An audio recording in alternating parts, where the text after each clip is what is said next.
Around the world every day, thousands if not millions of people give presentations. Some are great and have a powerful impact on their audiences. Others, well, let's just say they're works in progress. This is Powerful Presentations, simply stated.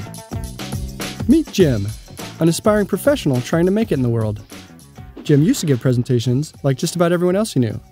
PowerPoint was his tool of choice. He'd use it like an outline, with a header followed by bullet after bullet, and sometimes even sub-bullets.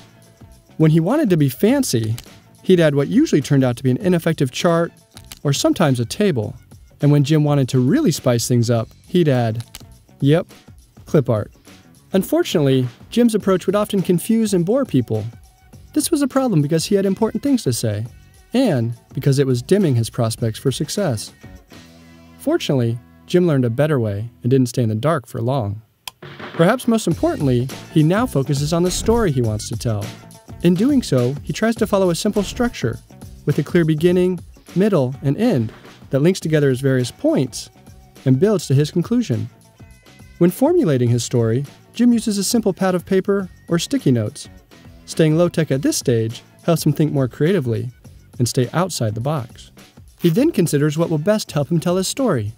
Jim sometimes opts to use a whiteboard, flip charts, handouts, or even no props at all.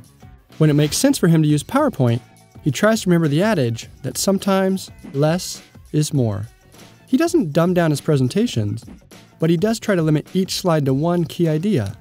Or, depending on the content, he sometimes builds an idea incrementally, so it's easy to follow. He always looks for visual ways to tell his story, with supporting images, minimal text, and clear charts and graphs. Sometimes he uses quotes, but he tries to remember that people can't read his slides and truly listen at the same time.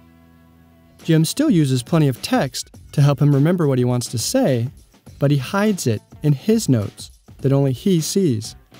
Jim's new approach takes more time, energy, and rehearsal. It's been well worth the effort. His audiences are now much more engaged and better understand and remember his presentations. And, as if that weren't enough, his pocketbook doesn't mind either. This has been Powerful Presentations, simply stated.